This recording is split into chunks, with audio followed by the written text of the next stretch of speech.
Assalamualaikum warahmatullahi wabarakatuh. Perkenalkan, nama saya Rizky Aditya Novali dari Prodi PPG Sejarah Indonesia dengan NIM 2400103923204051 dari LPTK Universitas Negeri Surabaya. Mohon dosen pembimbing masukannya. Selamat menyaksikan.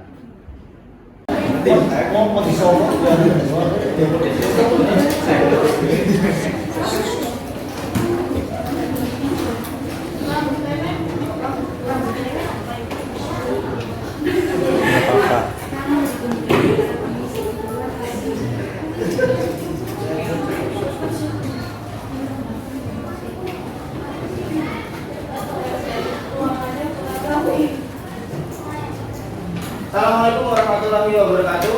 Waalaikumsalam warahmatullahi wabarakatuh. Selamat siang semuanya. Selamat siang. Gimana kabarnya hari ini?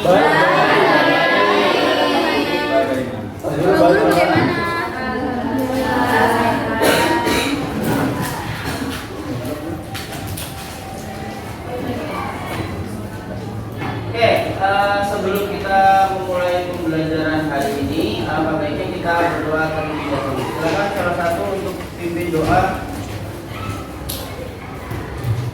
Siap. Berdoa. Buat. Bismillahirrahmanirrahim. Allahumma akhrijna min zulumatil wahmi wa akrimna binuril fahmi waftah alaina bima'rifatil ilmi wasahil lana abwaba fadlika ya arhamar rahimin. Selesai.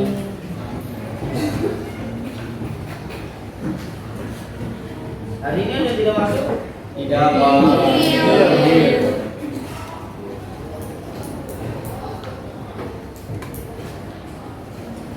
Sebelum itu walaupun ini ya, saya presentasi dulu. Afifatul Hadir. Anggun, Anissa, Hadir. Arina, Atila, Rapat. Aurel, Hadir. Bayu, Hadir. Bilkis, Lilian, Hadir. Bunga, Devi, Dia, Hadir. Disri, Lang, Rapat. Elsa, Hadir. Erin, Giza, Hilda, Hadir, Pak. Isna, Hadir. Jenny, Hikmatul, Husnul, Kiki, Kusuma, Lestari, Muhammad Izzat, Hadir. Nanda Wildan, Hadir. Naila, Navita, Nur Rahman, Hadir. Rizka, Hadir. Salsa, Saras, Sekar, Hadir. Uswi, Hadir. Zaskia. Hari semua ya. Ya. Hari ini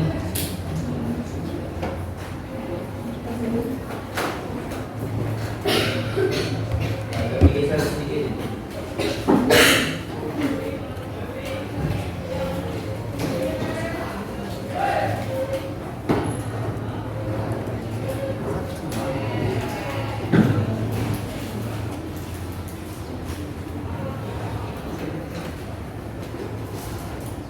Sana.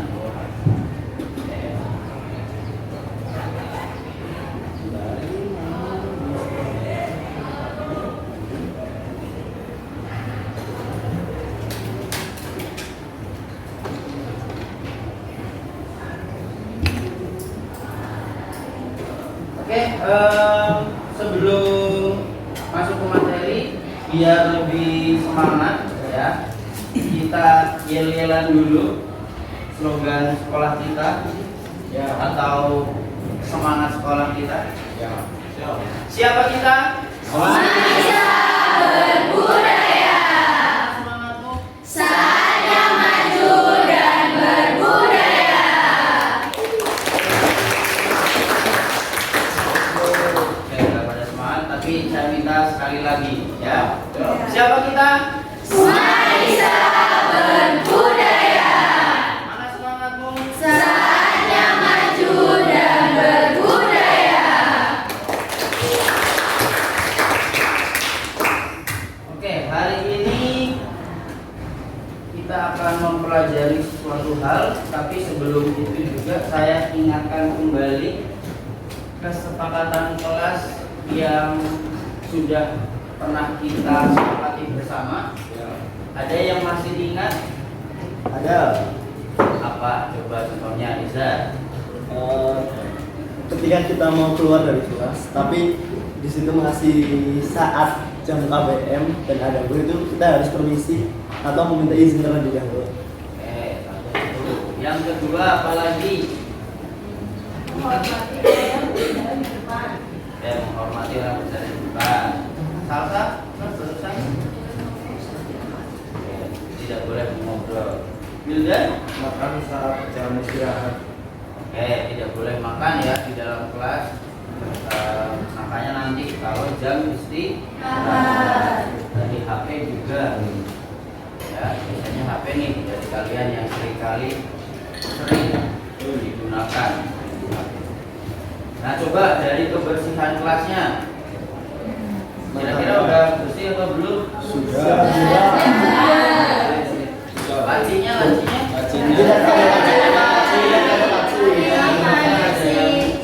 Ada yang lacinya ya. Oke. Berarti masih ingat semuanya ya? Masih. Jadi harusnya dalam pembelajaran hari ini kita tetap bisa berjalan dengan lancar.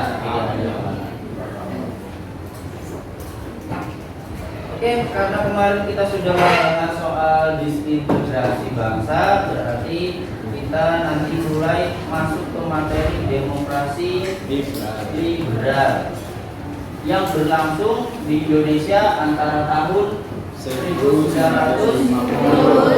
sampai 1959. Coba saya tanya, kenal nggak 3 tokoh yang ada di depan? Nah, coba angkat tangan siapa yang bisa menyebutkan? Coba yang lain selain Reza. Coba yang lain. Yang lain dulu. Saya Afi, ya. Soekarno, Muhammad Hatta, sama Bung Tomo. Soekarno, Muhammad Hatta, Bung Tomo. Ada pendapat lain? Kari. Soekarno, Ki Dewantoro, Bung Tomo. Soekarno, Bung Tomo. Ada lagi pendapat yang lain? Yo. Jadi itu fotonya Muhammad Hatta.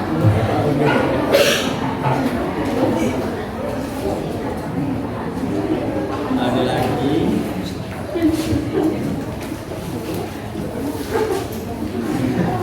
Ayo. Yo. Yang paling kanan dari saya. Kanan. Oke, Soekarno. Kalau ini kayaknya gak ada perdebatan ya. Ya. Yang tengah nih sudah ada Muhammad perdebatan nih. Hatta. Muhammad Hatta apa Ki Dewantoro? Oke. Yang paling kiri dari saya. Bung Tomo. Supomo. Apakah dia Bung Tomo?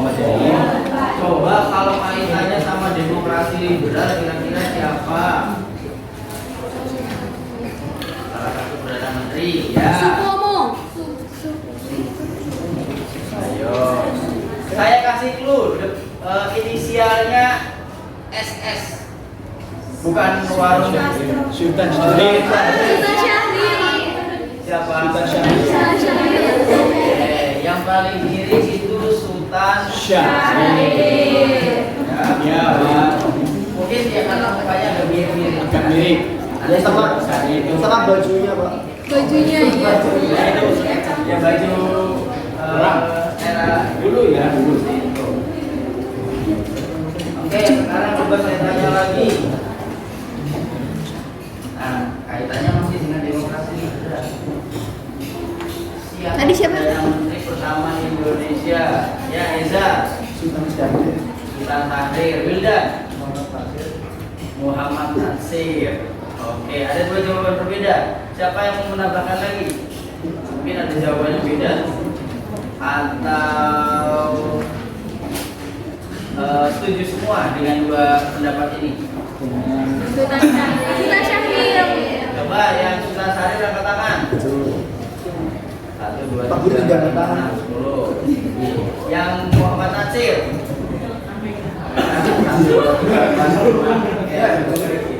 Kalau pertanyaannya siapa Perdana Menteri pertama Indonesia, itu jawabannya Sultan Syahrir. Tapi kalau pertanyaannya siapa Perdana Menteri pertama di era demokrasi liberal, ya, baru jawabannya Muhammad Nasir. Tuh, ya. Nah, tapi sebelum masuk ke sana soal jabatan Perdana Menteri, ya, tujuan pembelajaran hari ini diharapkan kalian semua nanti mampu mengetahui, menganalisis, ya, memahami perkembangan politik, kondisi politik di era demokrasi liberal, kemudian kondisi ekonominya, kemudian kondisi sosialnya bagaimana di era demokrasi liberal, serta juga kebudayaannya seperti itu.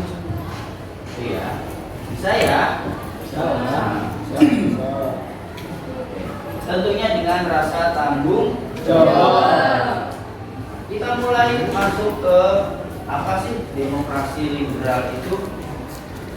Nah, di sini saya sudah menuliskan ada Undang-Undang Dasar sementara 50, kemudian ada parlementer, kemudian ada multipartai, dan juga ada perdana menteri. Nah, demokrasi liberal itu di mana kondisi negara kita pada saat itu menggunakan landasan hukum negara Undang-Undang Dasar sementara 1950, tidak lagi menggunakan Undang-Undang Dasar 1945. Itu yang terjadi. Yang kedua, parlementer. Apa yang dimaksud dengan parlementer? Nah, jadi ketika era demokrasi liberal, negara kita itu dalam kondisi atau sistem pemerintahannya itu parlementer. Ya, parlemen berarti yang memegang jabatan kepala pemerintahan adalah perdana menteri, bukan lagi seorang presiden. Nah, pada saat itu Pak Presiden yaitu Pak Karno hanya sebagai simbol negara. Ya, kepala pemerintahannya diserahkan kepada yang lain, kepada perdana menteri. Pada saat itu siapa? Ya, tadi ada Sultan Syahrir. Kemudian sudah disebutkan ada Muhammad Nasir. Nah, nanti ada juga yang lain yang mungkin belum disebutkan seperti Muhammad Hatta, walaupun pernah jadi wakil presiden, tapi juga beliau pernah menjadi perdana menteri. Juga ada Amir Syarifuddin, ya, yang kita bahas di bab yang lalu. Ya, pernah menjabat sebagai perdana menteri, tapi akhirnya sebagai tokoh pemberontak atau pemecah belah bangsa. Nah, kondisi yang lain, keadaan atau partainya itu dikenal dengan sistem multi partai. Jadi partainya ada sangat banyak pada saat itu. Tidak hanya 10 atau hanya 20 tapi banyak sekali. Ya bisa dibilang setiap kalangan atau setiap komunitas itu punya partai. Ya, jadi demokrasinya benar-benar bebas pada saat itu. Nah yang terakhir Perdana Menteri, ya karena sistemnya parlementer dipimpin oleh seorang Perdana Menteri. Kita masuk ke bagian selanjutnya. Nah di sini parlementer, kalau yang belum kenal dengan istilah parlementer atau parlemen, yaitu ya DPR, MPR, DPD, legislatif. Ya, yang pilkada kemarin kalian sudah nyoblos atau belum? Sudah. Yang belum berarti kalau yang sudah tua ya? Sudah. Yang belum masih muda. Masih. Nah, legislatif, DPR, MPR itu yang disebut dengan parlemen. Ya, wakil rakyat. Parlemen itu wakil rakyat. Jadi nanti jangan bingung kalau ketemu kata parlemen itu apa, Pak? Nah, dalam sistem parlementer tadi dipimpin oleh kepala pemerintahan yang disebut sebagai Perdana Menteri. Nah, kemudian Perdana Menteri itu bertanggung jawab kepada parlemen, kepada wakil rakyat. Jadi segala macam kebijakannya, segala macam yang diatur, yang dibuat atau yang dipertanggungjawabkan itu semuanya ke parlemen, ke wakil rakyat. Maka dari itu jabatannya tidak diatur. Jadi ya nanti yang ngatur adalah parlemen. Gimana cara ngaturnya, Pak? Ya semisal Perdana Menterinya itu dianggap tidak bijak, dianggap menyalahi aturan, dianggap kebijakannya itu tidak benar. Nah itu parlemen berhak langsung menurunkan jabatannya ke Perdana Menteri yang sedang berkuasa pada saat itu. Jadi nggak diatur kayak kalau sekarang kan pemerintah atau kepala pemerintah presiden itu kan ada aturannya ya.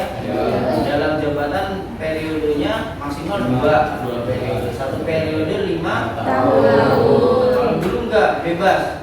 Kalau selagi masih bagus ya dilanjutkan. Tapi kalau ada kebijakan yang jelek atau dirasa salah oleh parlemen, ya langsung parlemen berhak mengeluarkan mosi tidak percaya kepada Perdana Menterinya.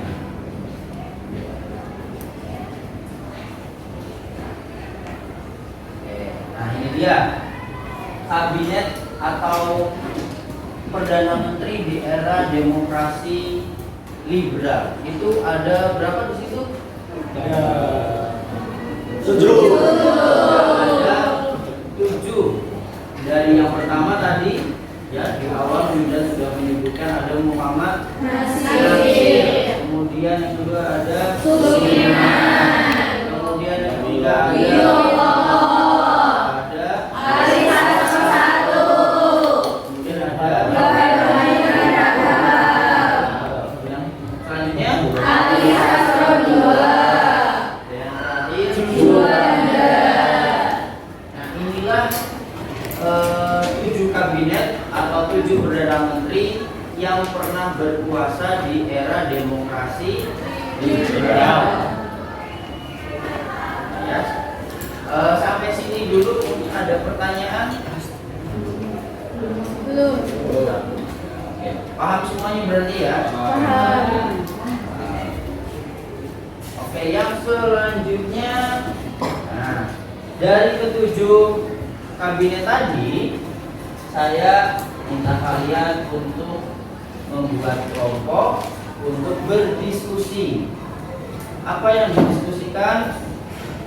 Ya, ini saya sudah menyiapkan LKPD-nya. Nanti silakan kalian isi apa saja yang diminta di dalam LKPD ini. Ya, silakan berdiskusi. Oke, untuk kabinet Nasir ini kelompoknya ada Alifatu, Jenny, Ezar, Naila dan Amel. Nanti silakan langsung sambil berjalan langsung ya. Kemudian Sukiman, ada Anggun, Fatan, Isna, Lestari dan Rizky. Kabinet Cilopo, Anissa, Hilda, Hikma, Suma, Sekar. Ali Sastro 1 ada Brilian, Devi, Bukti, Saras, Alina. Kabinet Burhanuddin Harahap ada Aurel, Bayu, Karin, dan Salsa. Kabinet Ali Sastro 2 ada Rizka, Erin, Elang, Istri, Bilkis, Nurrahman. Dan terakhir kabinet Juanda ada Bunga, Elsa, Iti, Wildan, dan Novita. Ya, silakan kalian berkumpul. Nanti saya bagikan dari kabinetnya.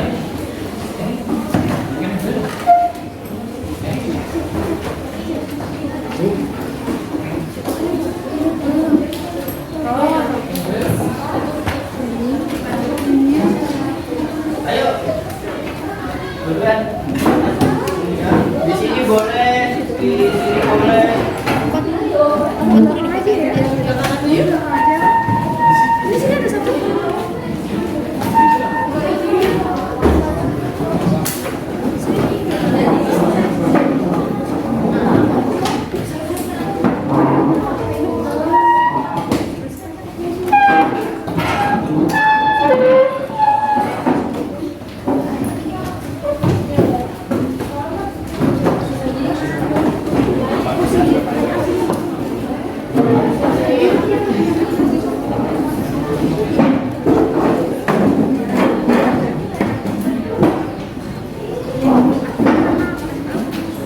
Kelompok 1 gimana?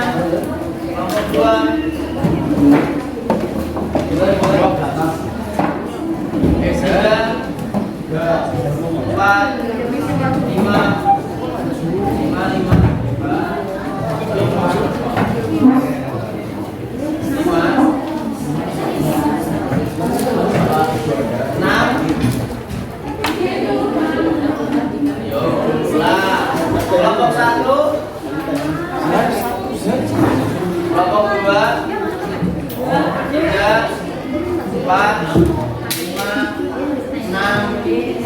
7.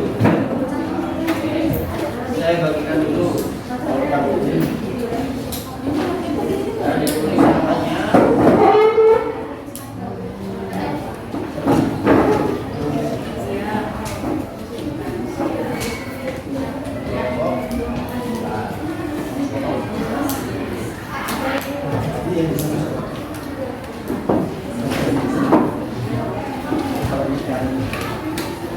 Ini kelompok ya. 1.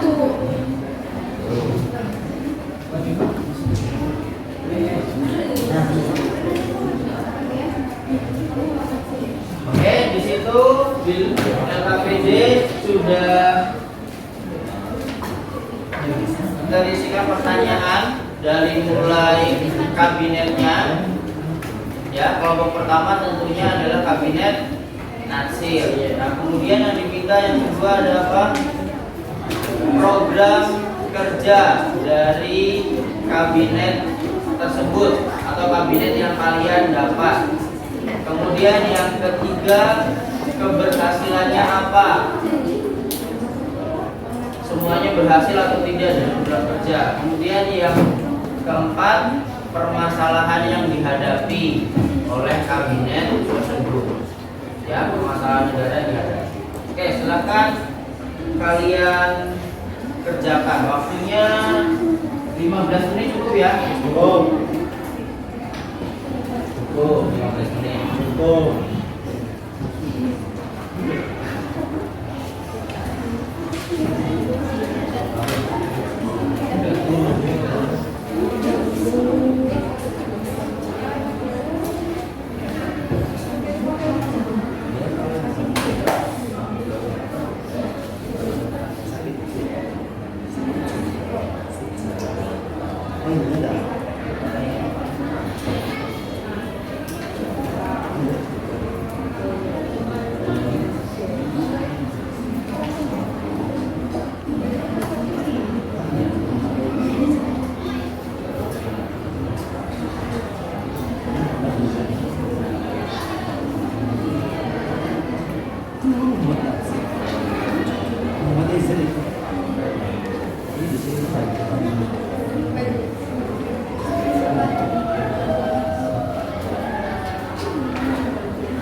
Untuk materi kalian bisa cari di buku ya. Kalau misal mau menggunakan smartphone kalian silahkan. Yang penting sesuai dengan kesepakatan kelasnya, hanya digunakan untuk mencari materi. Ya, nggak boleh dipakai buat yang lain. Ya.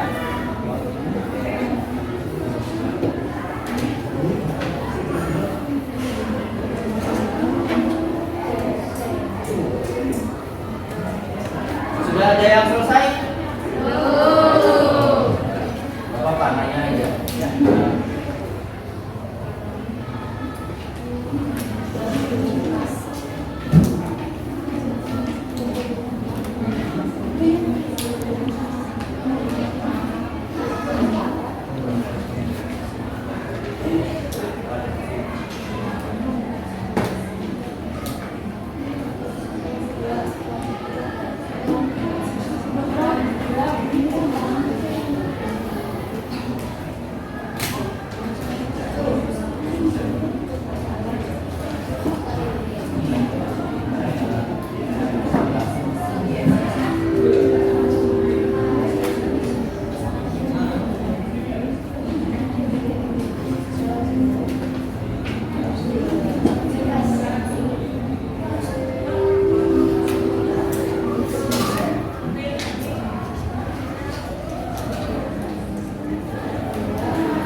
Sudah ada yang selesai? Belum. Kelompok satunya coba. Ya, belum dia permasalahan. Sedikit lagi. Oke, yang sudah selesai mana? Kelompok 5 sama kelompok 7. Kelompok 4. Oke.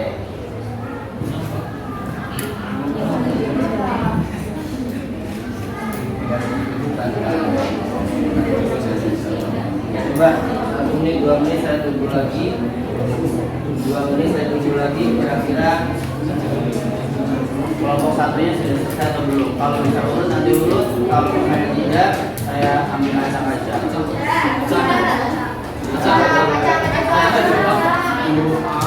Kelompok 2 udah? Kelompok 3? 1 Juga belum. Mulai yang nomor kecil dulu ya.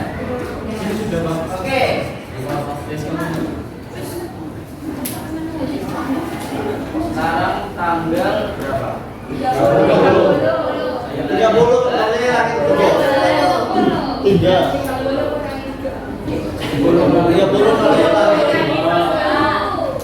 Oke, 10 Absen 7. 30 bagi 10 berapa? 3. Nomor 3 udah siap? Belum. Ya, oke. Sebelum 3 tambah 3 6. 3 tambah 3 Enam. 6. Nah, kalau gitu kelompok 7 dulu yang maju. Oke. Silakan siapa yang mau mewakili ke depan? Yang maju cukup 2 saja ya, 2 anggotanya. Kemudian 3 anggota yang lain atau 4 anggota yang lain silakan di meja diskusi mempersiapkan materi apabila nanti di sesi pertanyaan ada yang bertanya, kemudian yang di depan mengalami kesulitan dalam menjawab. Oke, silakan.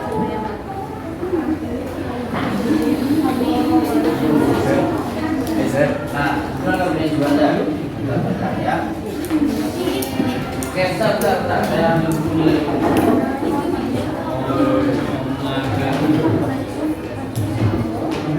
Nah, sesuai kesepakatan kelas, kalau semakin rajin bertanya berarti semakin dapat nilai. Nah, nilainya juga semakin baik, semakin bagus. Oke, jadi silakan siapkan pertanyaannya. Oke, bisa dimulai. Assalamualaikum warahmatullahi wabarakatuh. Waalaikumsalam warahmatullahi wabarakatuh. Berdirinya kami di sini mewakili kelompok 7 dengan nama kabinet Juanda. Program kabinet Juanda. Yang pertama, pembentukan Dewan Nasional. Yang kedua, menormalisasi kondisi Republik Indonesia. Yang ketiga, memperjuangkan pengembalian pilihan daya dan mempercepat proses pembangunan. Yang keempat, melancarkan pembatalan konferensi Meja Bunda dan keberhasilan Juanda. Yang pertama, mencetuskan deklarasi Juanda. Yang kedua, memperbaiki kondisi ekonomi. Yang ketiga, menyelenggarakan musyawarah nasional. Yang keempat, terbentuknya Dewan Nasional. Yang kelima, memberantas pemberontakan PRRI serta Permasalahan yang dihadapi kegagalan konstituan adalah pembentukan UUD baru. Hal itu lebih disebabkan kondisi politik di negeri yang tidak stabil ditambah dengan munculnya gerakan yang mengancam ketertiban dan keamanan Indonesia dan faktor terdapatnya sikap mementingkan golongan atau partai politik yang berada dalam konstituen. Salah satu kegagalan utama dalam menanggapi ketidakstabilan politik dan ekonomi yang melanda Indonesia saat ini. dari kelompok lain, jika ada yang ingin ditanyakan, Ya, oke, ada banyak tuh. 2 penanya saja ya. 2. Kelompok 1. Indan sama Aurel. Kelompok 1. Gelis ini dulu. Ini 2 Aurel sama Hildan ya, yang lain nanti lagi silakan.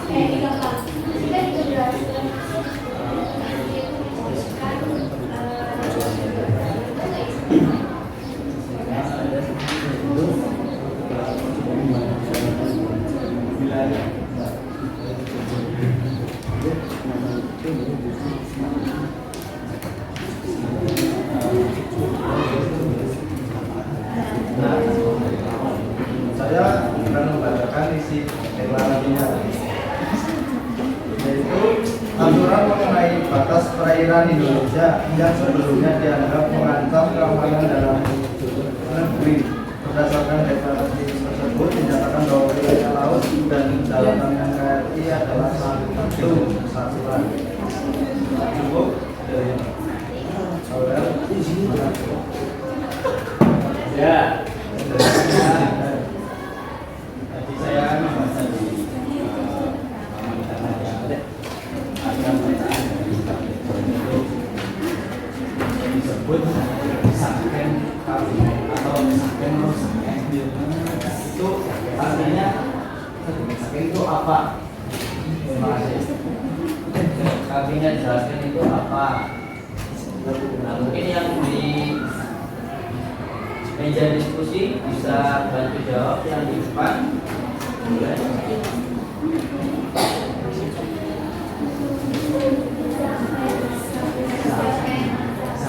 Pakai kabinet, yaitu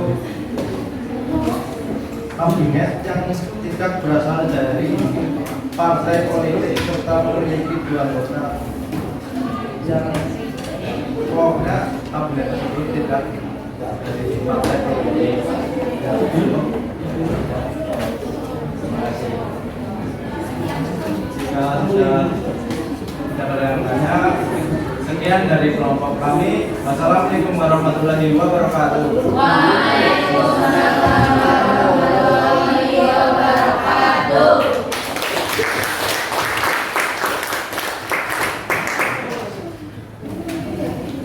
Oke, selanjutnya berarti mundur ke kelompok 6. Sudah selesai atau belum kelompok 6?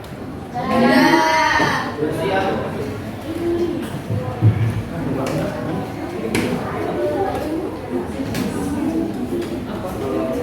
Nah, siapa yang mau mewakili di depan? Nur. Bilkis dan Nur. Bilkis ada apa enggak?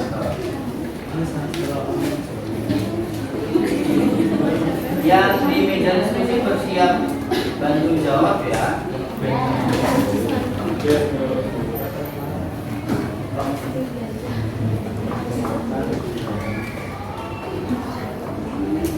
Assalamualaikum warahmatullahi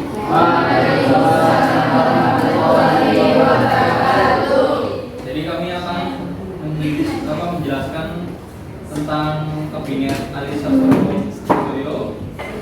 2 dengan anggota kelompok Bilkis, terus ada Elang, Isri, Erin, Nurrahman, kemudian Rizka. Program kabinet, program jangka panjang, perjuangan pengembalian Irian Barat, dan juga pembentukan daerah-daerah otonomi dan mempercepat terbentuknya anggota-anggota DPR. Yang kedua, program pokok 1, pembatalan KMB, konferensi meja bundar, terus memperjuangkan pengembalian Irian Barat ke RI. Keberhasilan yang didapatkan yaitu berhasil mendapatkan dukungan penuh dari Presiden dan Parlemen dan dianggap sebagai titik tolak dari periode planning dan investment, sehingga kabinet ini dipilih sebagai Perdana Menteri. Permasalahan yang dialami oleh kabinet. 1. Terjadinya konflik antara Mas Suni dan PNI yang berakibat munculnya beberapa bukti dari Mas Suni. Konflik ini memaksa kabinet ini menyerahkan mandatnya kepada Presiden. 2. Adanya gelombang anti Cina dan beberapa separatis. 3. Program dalam meningkatkan ekonomi dan pembangunan tidak berhasil. Ada yang bertanya?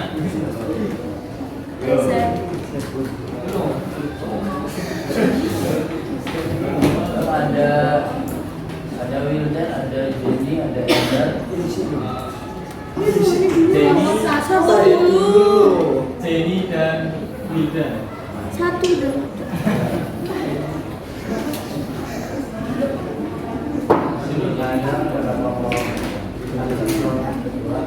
Kenapa Ali Sastro mendapat 2 periode? Oke, yang di meja diskusi boleh bantu. Kenapa Ali Sastro Widayus bisa menjabat 2 kali?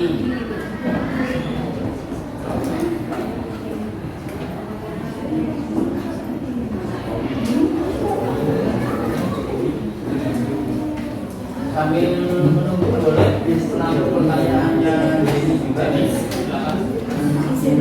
Saya jadi dari kelompok Muhammad Yasir.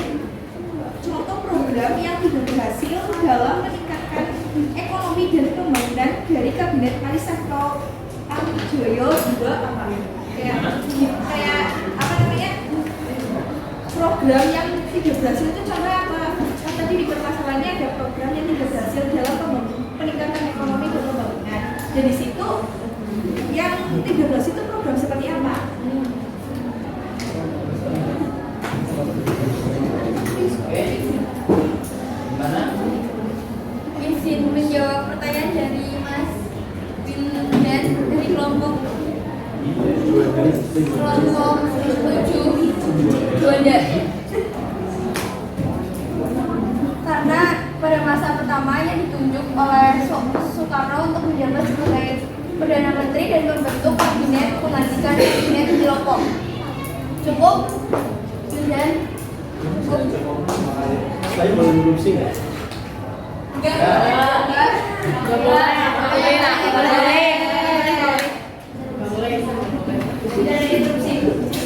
Tidak menerima interupsi.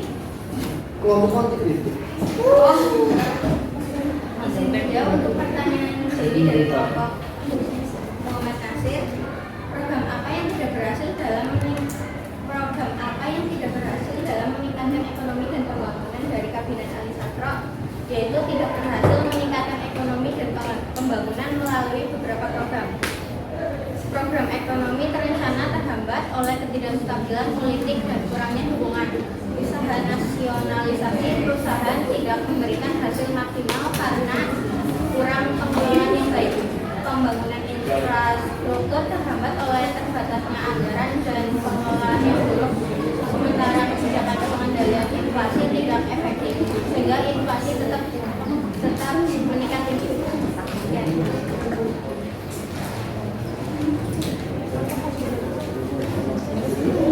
Oke. Sudah terjawab. Jadi sekian atas dari kelompok kami. Assalamualaikum warahmatullahi wabarakatuh. Waalaikumsalam warahmatullahi wabarakatuh.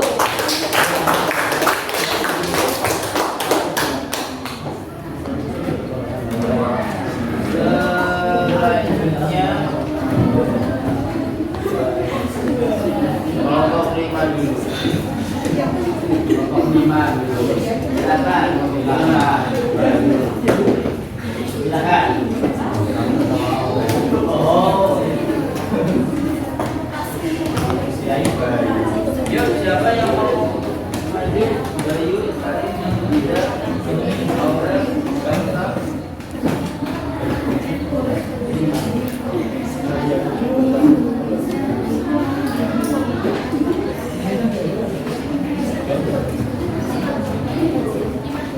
Assalamualaikum warahmatullahi wabarakatuh.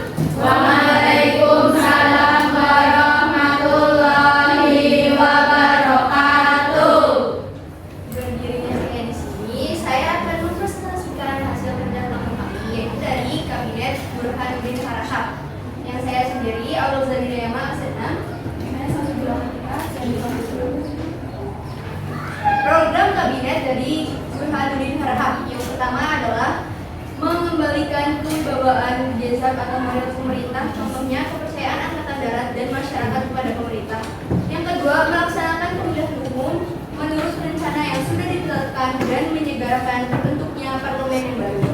Yang ketiga, memberantas korupsi. Yang keempat, menghilangkan faktor-faktor yang menimbulkan inflasi. Yang kelima, meneruskan perjuangan mengembalikan Irian Barat ke Republik Indonesia. Kemudian ada keberhasilan dari Kabinet Burhanuddin Harahap. Yang pertama adalah menyelenggarakan pemilu yang pertama. Yang kedua, pemberantasan korupsi oleh polisi militer. Yang ketiga, menyelesaikan permasalahan peristiwa tanggal 27 Juli 1955. Yang keempat, berdirinya USUM atau Universitas Sumatera Utara di Aceh dan Sumut sebagai lembaga pendidikan. Yang kelima, ada perjuangan dalam diplomasi terkait masalah Irian Barat dengan pembubaran Uni Indonesia Barat.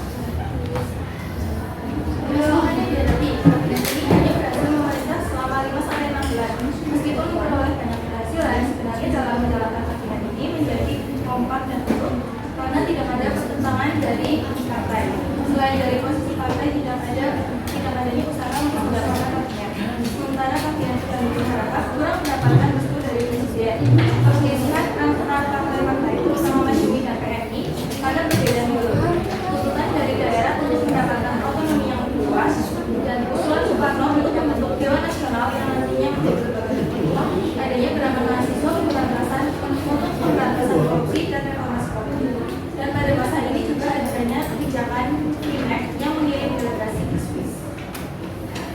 Oke, ada yang ingin ditanyakan? Oke, Bilkis dan Arin. Dari siapa Arin dulu? Oke, silakan.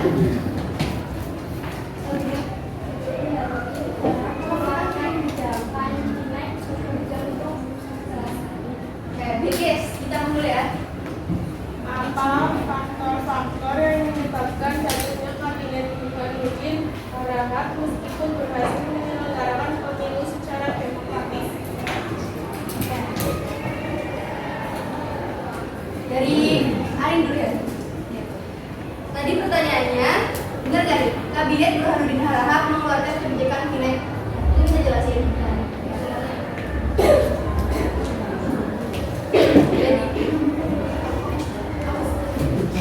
Jadi dulu pada masa pemerintahan Kabinet Burhanuddin Harahap itu Indonesia itu mengirimkan delegasi ke Belanda dengan misi menuntaskan masalah finansial ekonomi atau Pileg. Delegasi itu dipimpin oleh anak Agung Gede Agung tanggal 7 Januari 1956. Nah, di delegasi itu mengajukan untuk membatalkan permasalahan utang di Hindia Belanda ya, yang hasil dari itu pinjam dari perjanjian konferensi Meja. Terus jadi tujuan dari finansial ekonomi itu adalah untuk renegosiasi atau menegosiasi ulang terhadap perjanjian AIB, dan hasilnya itu melakukan pembubaran terhadap pemilu. Ya. Udah jelas? Terima kasih, kemudian Bilkis. Apa faktor yang mempengaruhi Yang menyebabkan jatuhnya kabinet Burhanuddin meskipun berhasil menyelenggarakan pemilu secara demokratis? Jadi kan walaupun berhasil menyelenggarakan pemilu pertama, tapi ada beberapa kayak ketidakpuasan dari beberapa partai-partai besar, kayak contohnya PSI sama Masyumi. Nah, jadinya mereka itu menarik simpati atau dukungan mereka terhadap kabinet Burhanuddin Harahap. Terus juga mereka itu gagal menangani masalah ekonomi, jadi terjadi inflasi, pengangguran, dan itu malah makin memburuk kondisi pada saat itu. Terus juga karena adanya upaya untuk mengurangi pengaruh militer, sedangkan pada saat itu tuh banyak pemberontakan PSI dan Sudiryo, jadinya tuh malah semakin memperlemah posisi pemerintah. Itu jelas? Jelas. Oke, sekian dari kelompok kami, kurang lebihnya mohon maaf. Terima kasih. Wassalamualaikum warahmatullahi wabarakatuh. Waalaikumsalam warahmatullahi wabarakatuh. Oke, sebelum lanjut ke kelompok selanjutnya, ya, yang nanti mewakili di depan ketika membacakan hasil diskusinya itu, jawaban-jawaban dari LKPD itu, dia bacanya pelan-pelan ya. Ya, takutnya nanti teman-teman yang sedang memperhatikan itu jadi kurang fokus karena bacanya terlalu cepat. Kalau bisa ya sambil mempresentasikan dengan baik, tidak secara dominasi kalian melihat jawaban yang ada di LKPD. Itu ya. Oke, silakan kelompok 4 untuk maju ke depan. Siapa yang mau?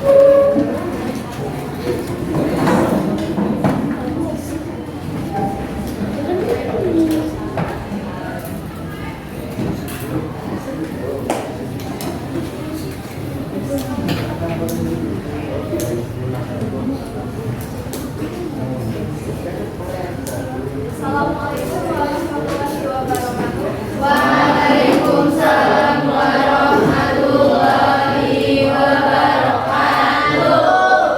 Sini saya akan mempresentasikan hasil kerja kelompok kami yang kabinet Alisa Joyo 1. Kabinet Alisa Joyo 1. Yang pertama ada program kabinet yang pertama meningkatkan keamanan dan kemakmuran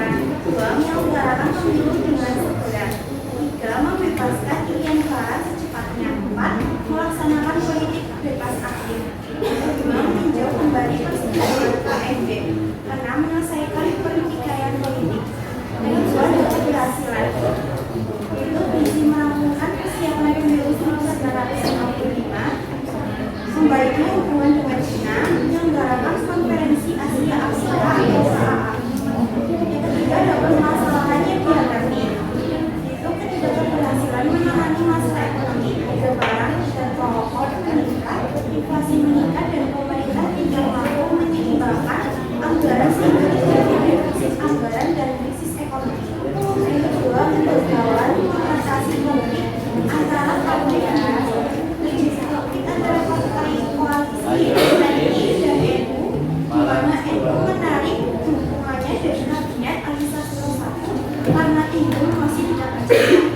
Yang ketiga, kegagalan mengatasi pemberontakan daerah. Pemerintah pusat belum berhasil menumpas gerakan pemberontakan DI atau PII di Jawa Barat, Aceh, dan Sulawesi Selatan. Yang keempat adalah ketidakmampuan mengelola isu pertahanan dan keamanan. Kabinet ini tidak mampu mengatasi masalah pertahanan dan keamanan di tingkat nasional karena penguatan militer tidak cukup efektif. Dan untuk kelompok 4 ada Ali Sastro Amijoyo pertama.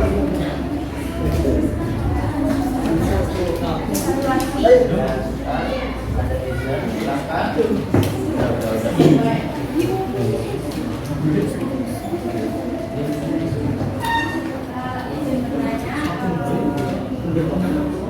Apa peran Kabinet Alisa Satu dalam pengelolaan negeri, terutama dalam memperkuat posisi Indonesia dalam forum internasional? Silakan yang di meja diskusi siap membantu.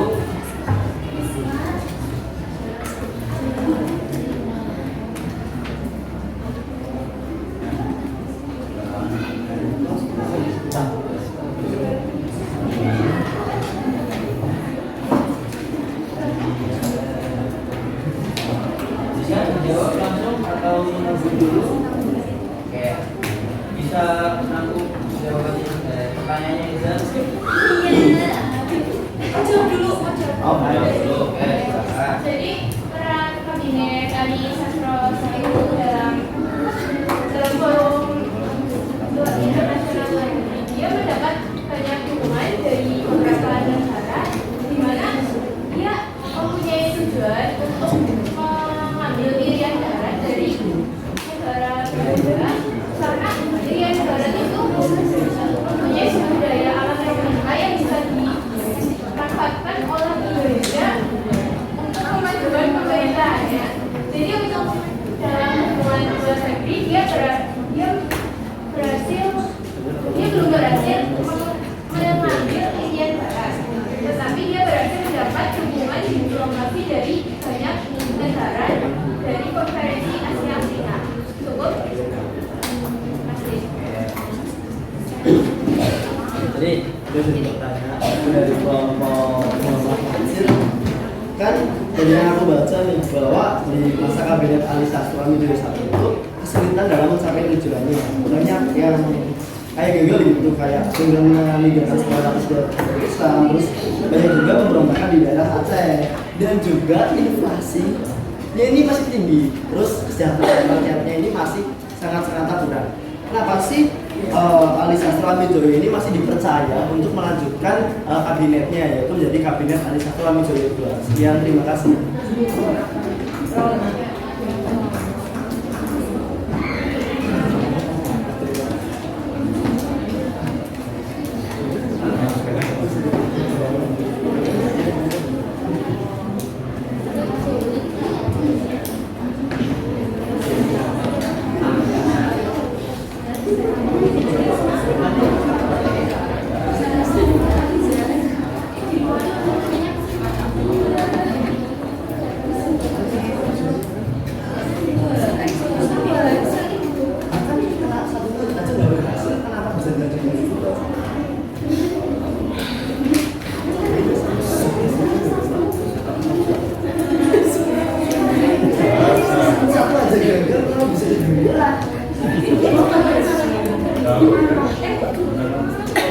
Oke, gimana Ali Sastro Amijoyo Satu?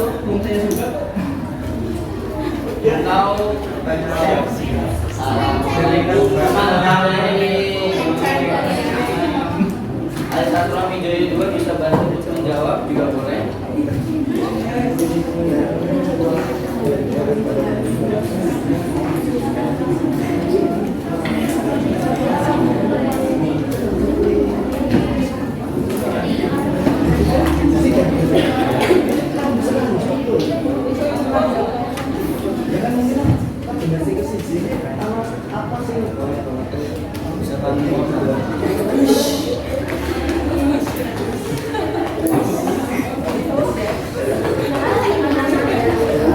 Ya, gimana?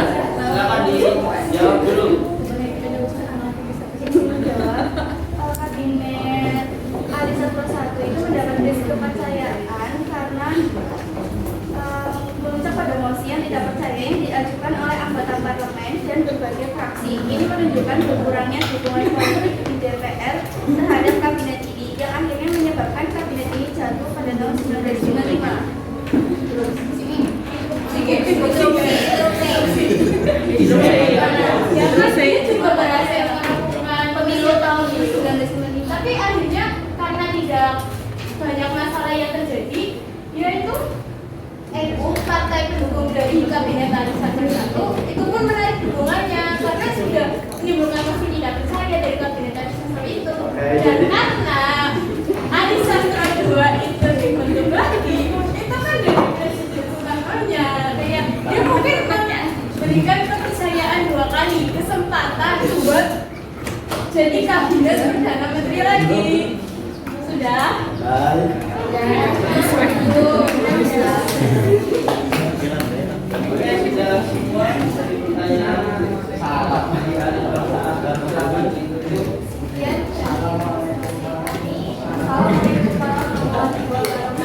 Waalaikumsalam warahmatullahi wabarakatuh.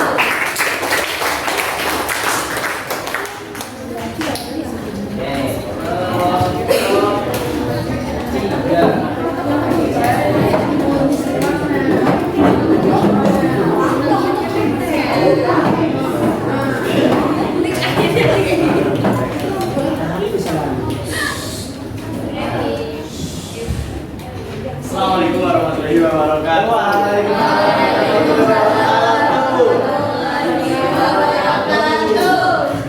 Kita perwakilan dari kelompok 3 yaitu kelompok kabinet Wilopo di sini akan mempresentasikan hasil kerja kami yaitu tentang kabinet keberhasilan dan permasalahan yang dihadapi oleh kabinet Wilopo dengan saya sendiri Hildan Hamdani Dan saya Sekal Airinya. dan pengurus saya Hikmatul Sumawati dengan Anissa Mulyani. Pertama, ada program kabinet dari Kabinet Wilopo.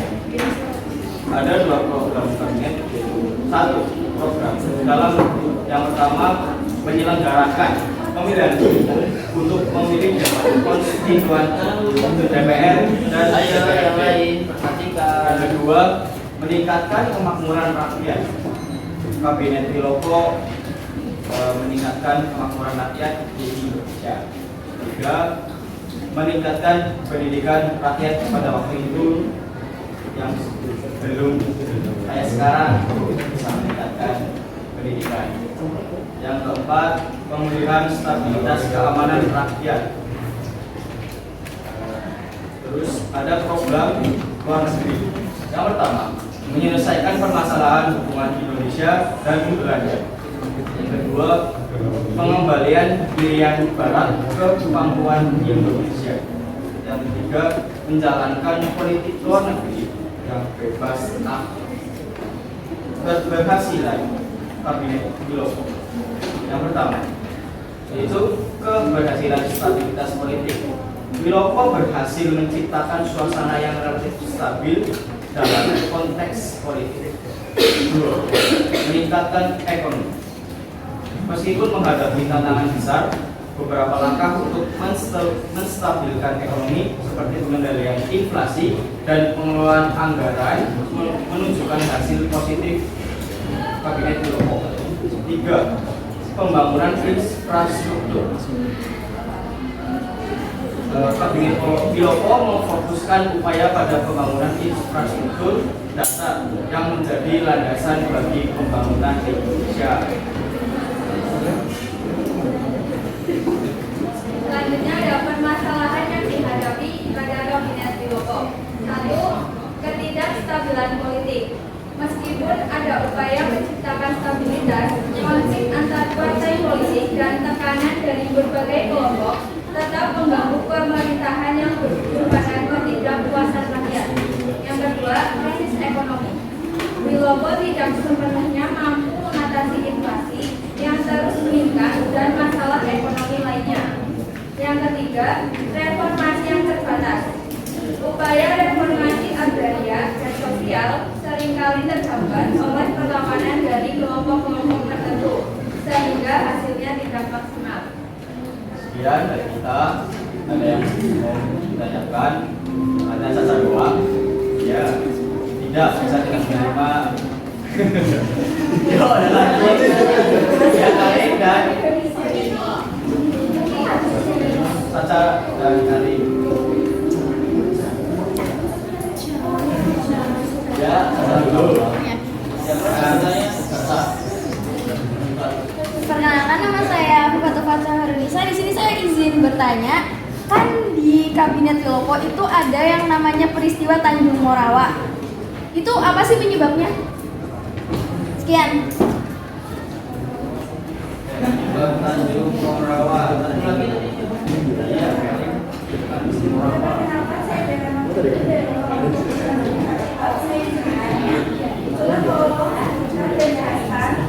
Kebijakan utama yang diambil oleh Kabinet Wilopo terkait pendidikan dan kesehatan.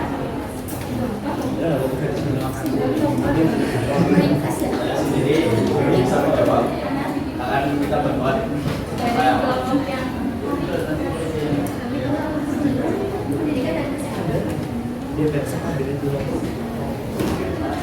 Tanjung Morawa.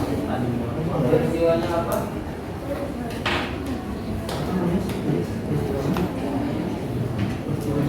Peristiwa yang membuat kabinet Wilopo tadi.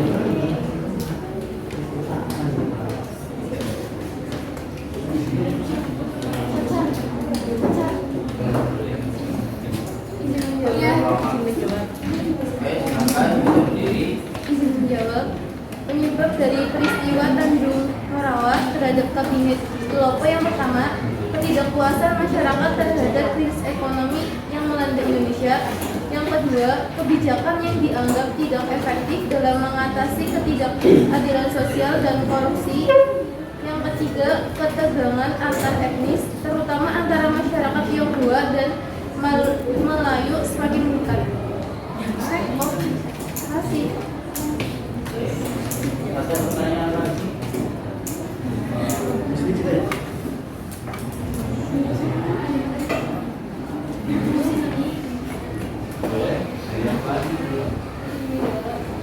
Tadi dijelaskan dan sebutkan kebijakan yang dilakukan oleh Wilopo terkait pendidikan dan kesehatan. Yang pertama, pendidikan. Itu Kabinet Wilopo itu berusaha meningkatkan anggaran untuk sektor pendidikan dengan memperbaiki infrastruktur sekolah. Yang kedua, program ini itu menargetkan peningkatan angka partisipasi pendidikan dasar dengan tujuan untuk memastikan semua anak mendapatkan pendidikan dasar yang layak. Yang kedua, kesehatan. Kebijakan ini bertujuan untuk memperluas akses layanan kesehatan, terutama di daerah pedesaan, melalui pembangunan puskesmas dan fasilitas kesehatan. Ya, sekian dari kelompok kami. Wassalamualaikum warahmatullahi wabarakatuh.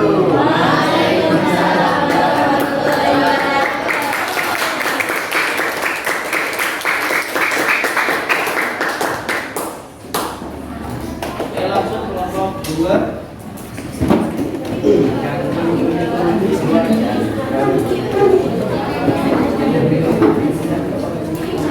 Jadi kelompok 1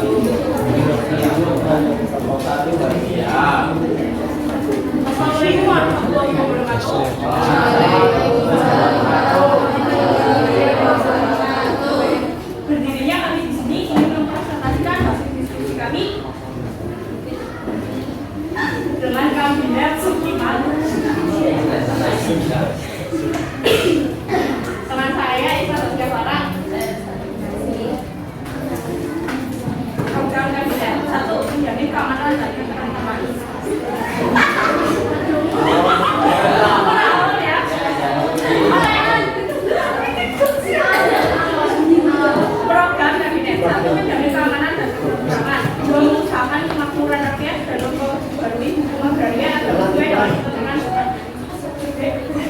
3. Menjalankan politik luar negeri secara ulang, aktif serta memasukkan Irian Barat ke dalam wilayah FI tempatnya.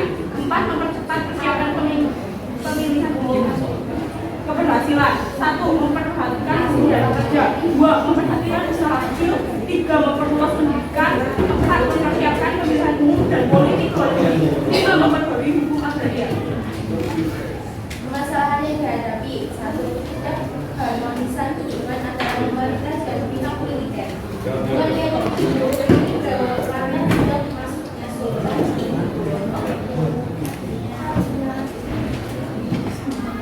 Dalam kabinet untuk pertama kali sejak tahun 1992, krisis moral. Dan yang itu di kalangan masyarakat mulai terlihat adanya krisis moral yang dihadapi oleh adanya korupsi, kegemaran akan barang-barang mewah. Sedangkan harga beras merupakan ada tanda naik. 3. Krisis kebijakan luar negeri. Kondisi ini terjadi karena hubungan kerjasama Indonesia dan Amerika Serikat. Program kerja kabinet Iman memang sedang kepada prinsip politik bebas dan aktif. Namun jalan praktiknya jelas condong ke Amerika Serikat. Ada yang ingin ditanyakan? Salah doang. Sri. Dua.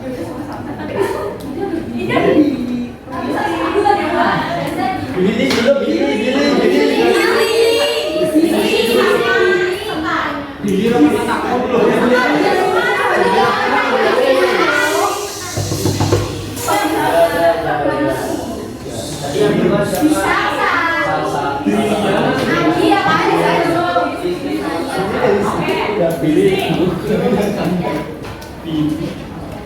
Ya, langsung. Bagaimana kabinet Iman bisa menangani masalah sosial? Terima kasih. Memperkenalkan problem sosial bertujuan untuk mengurangi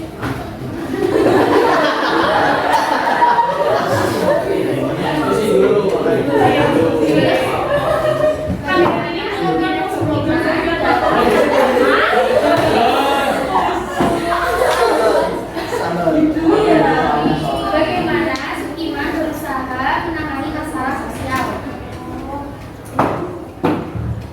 meluncurkan program-program sosial untuk meningkatkan kesejahteraan masyarakat seperti pendidikan dan kesejahteraan. Kesehatan.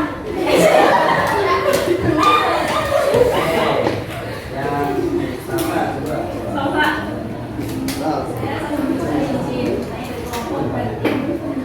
Atau bila Sukiman itu sempat menandatangani Mutual Sympathy Act atau MSA dengan negara Amerika Serikat. Tapi itu malah membuat jatuhnya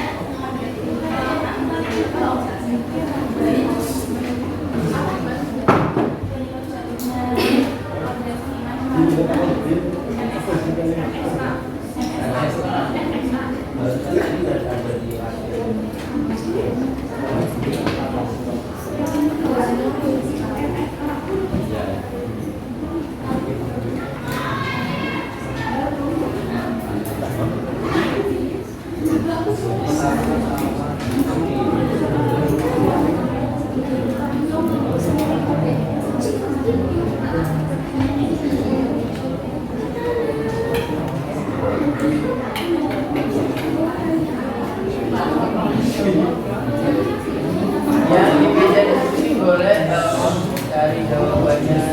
Akil, mau jawab? Silakan.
kalau ada yang bicara di depan, Dihargai. Yang terakhir kelompok 1.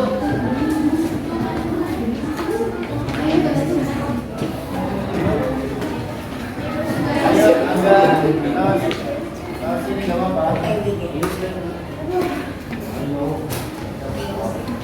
Agak gitu cepat. Assalamualaikum warahmatullahi wabarakatuh. Waalaikumsalam warahmatullahi wabarakatuh. Jadi sini kita dari kelompok 1 dengan kabinet pengembangan hasil yang beranggotakan aku sendiri. Ada Amel, ada Saca, ada Naila dan juga ada Jenny. Jadi langsung itu. Jadi di kabinet pengembangan hasil ini ada programnya. Ya. Yang pertama yaitu mempersiapkan dan mengatur pemilihan umum untuk majelis konstitusi nasional dalam waktu sesingkat mungkin. Kemudian yang kedua yaitu mengkonsolidasikan dan menyempurnakan pemerintahan agar sesuai dengan UUD negara. Kemudian yang ketiga yaitu berjuang keras untuk perdamaian sebagai dasar dari ekonomi nasional yang sehat. Kemudian yang keempat yaitu memperkuat perdagangan sebagai dasar dari ekonomi nasional yang sehat dan mewujudkan hubungan yang harmonis antara pengusaha dan juga pekerja. Kemudian yang kelima ataupun yang terakhir yaitu mempercepat pembangunan perumahan rakyat, meningkatkan kesehatan dan juga mempromosikan pengembangan standar hidup. Jadi keberhasilan program kabinet hasil adalah dalam bidang ekonomi, di mana suatu program tidak itu peralihan dari sistem ekonomi kolonial ke sistem ekonomi nasional. Selain itu, kabinet hasil juga berhasil memperkuat posisi politik Indonesia di dunia internasional dengan menetapkan prinsip politik luar negeri bebas dan aktif. Indonesia juga diterima menjadi anggota Perserikatan Bangsa-Bangsa pada masa pemerintahan ini. Permasalahan yang dihadapi pada kabinet hasil adalah permasalahan politik, yaitu kabinet hasil mengalami ketegangan politik seperti beberapa pemberontakan di seluruh Indonesia, seperti gerakan DITII, peristiwa Andi Aziz, APLA, dan RMS. Yang kedua adalah faktor ekonomi. Kabinet hasil mengalami ketidakstabilan dalam perekonomian.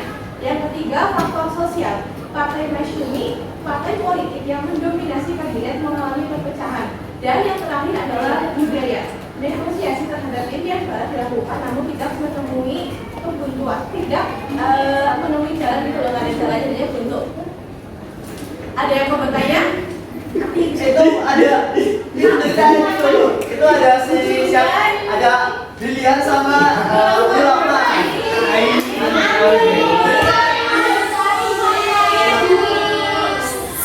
Satu kelompok diwakili satu aja. Oh iya, beda Pak. Ini beda kelompok. Oh beda Pak. Beda. Yang sama Beda. Ya, harus dari yang silakan Bil. sama lagi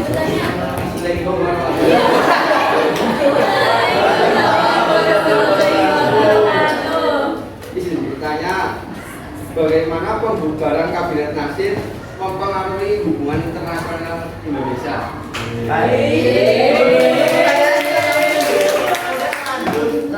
Untuk pertanyaan dari Mas Nur Rahman. Assalamualaikum warahmatullahi wabarakatuh.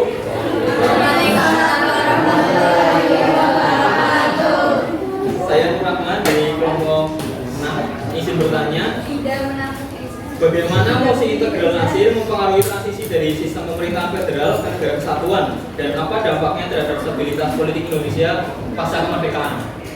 Ya. Buat pertanyaan dari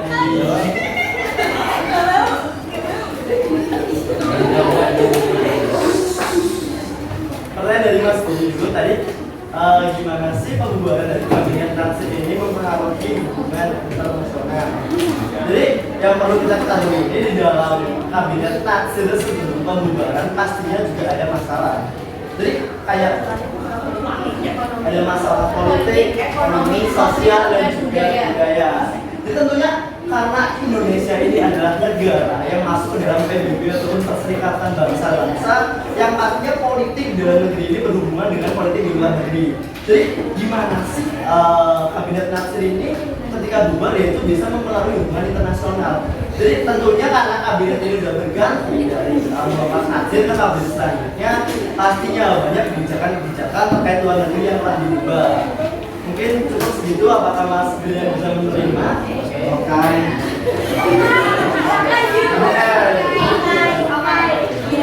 Kemudian dari Mas Roman mungkin bisa diulang tadi. Bagaimana mosi integral Natsir mempengaruhi transisi dari sistem pemerintahan federal ke negara kesatuan, dan apa dampaknya terhadap stabilitas politik Indonesia pasca kemerdekaan? Oke, siap. Bentar ya Mas. Ya, dari yang di meja diskusi bisa bantu jawab.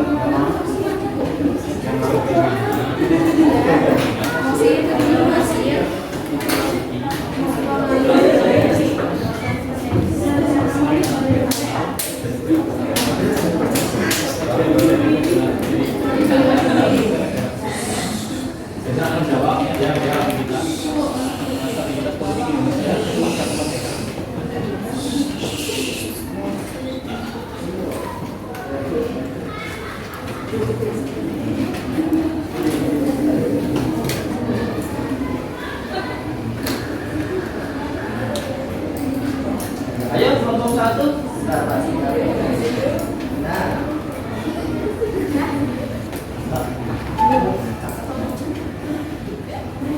Siapa yang udah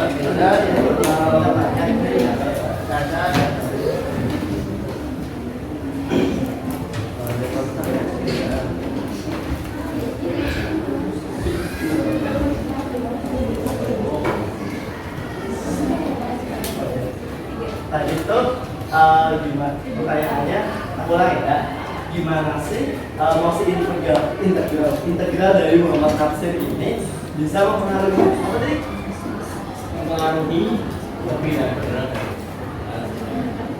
Mempengaruhi transisi dari pemerintahan federal ke negara kesatuan. Oh, iya. Apa dampaknya terhadap stabilitas politik Indonesia pasca kemerdekaan?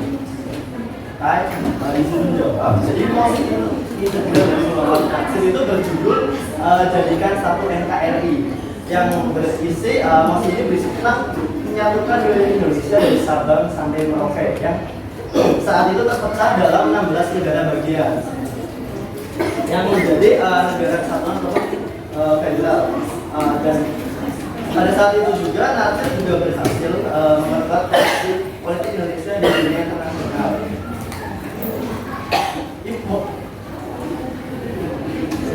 Mohon maaf, jadi aku ulangi lagi. Jadi dari mosi integral Muhammad Natsir ini intinya jadikan satu NKRI yang tadinya terdiri dari 16 negara bagian jadi satu negara bagian. Terus bagaimana sih efeknya bisa mengubah negara Indonesia dari yang kesatuan menjadi persatuan?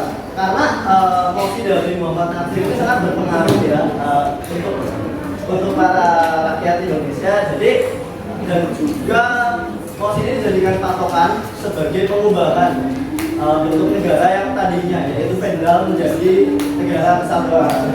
Dan pada saat itu juga Natsir berhasil memperkuat posisi politik Indonesia di dunia internasional dan juga menerapkan prinsip politik luar negeri untuk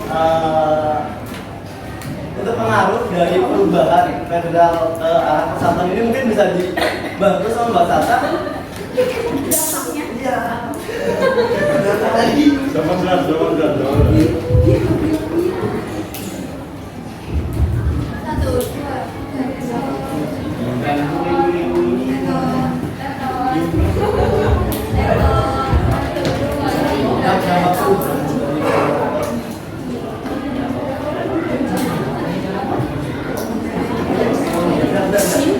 Aku izin nyebutin salah satu dampaknya, yaitu banyaknya pemberontakan. Karena tentunya walaupun mosi ini berhasil kayak membuat hati para rakyat Indonesia ini bersatu, tetapi juga pastinya ada yang kontra. Nah, orang-orang yang kontra ini itu bisa menimbulkan yang namanya adanya perpecahan. Jadi untuk dampak buruknya yaitu adalah perpecahan yang terjadi di berbagai mancanegara. Faktor pemberontakannya itu ada pemberontakan, gerakan DKI, peristiwa andi Aziz, AAPRA, dan RMS. Mungkin apa sudah dapat diterima Mas Nurulkan? Sudah belum? Sudah, terima kasih. Mungkin cukup segitu presentasi dari kelompok 1 yang sedang lomba hasil. Apabila ada pertanyaan yang kurang berkenan, mohon maaf. Apabila topik baru dari Assalamualaikum warahmatullahi wabarakatuh. Waalaikumsalam warahmatullahi wabarakatuh. Oke, sudah semua ya.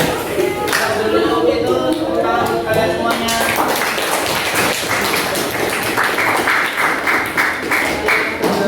Tadi kita berikan presentasi dari kelompok 1 sampai 7 atau dari 7 ke kelompok 1. Kira-kira masih dalam ingatan atau enggak nih?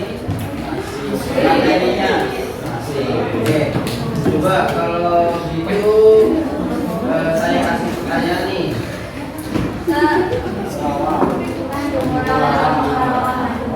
Tanjung Morawa. Tanjung Morawa. Tanjung Morawa.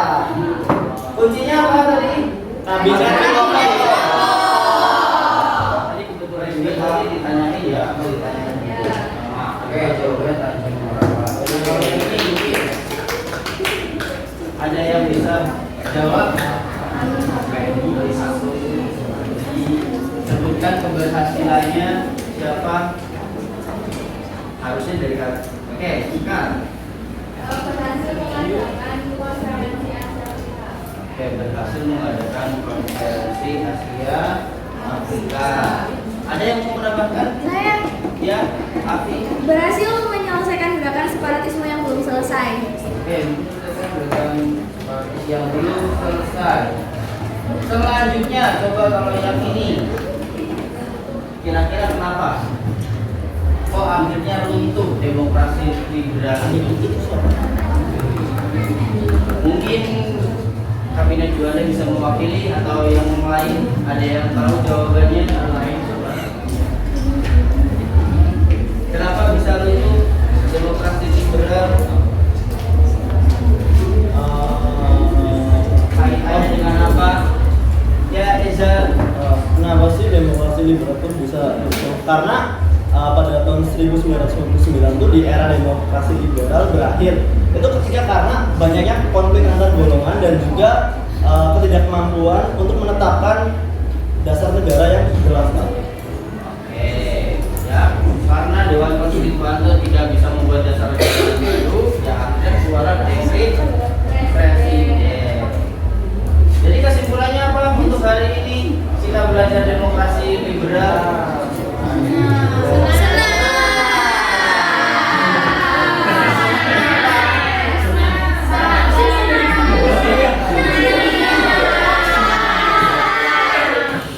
Coba siapa yang mau menyimpulkan dapat apa aja hari ini?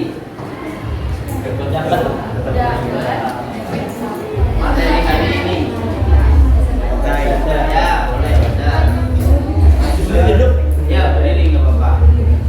Jadi kesimpulan dari pelajaran hari ini kita tuh dapat ya tentunya banyak ilmu, terus kita senang juga bisa jawab antara kelompok. Terus kesimpulannya itu demokrasi liberal itu adalah bentuk pemerintahan yang memperhatikan hak asasi manusia dan juga kebebasan berpendapat. Jadi di dalam demokrasi liberal ini kita kayak dapat paku seperti di dalam pahamnya komunis. Oke. Jadi kesimpulannya ada lagi yang lain? Nggak ada. Intinya dalam demokrasi liberal siapapun boleh berpendapat, bebas berpendapat, ya walaupun dampak jeleknya akhirnya seringkali berganti-ganti perdana menteri atau kabinet, ya. Oke, untuk hari ini apakah masih ada pertanyaan yang mengganjal? Nanti bisa dipahami semua ya. Bisa. Kondisi politiknya, bagaimana kondisi ekonominya, sosialnya, dan budayanya. Oke, kalau tidak ada pertanyaan lagi, berarti untuk hari ini terima kasih banyak atas perhatian dan kerjasamanya. Boleh tepuk tangan.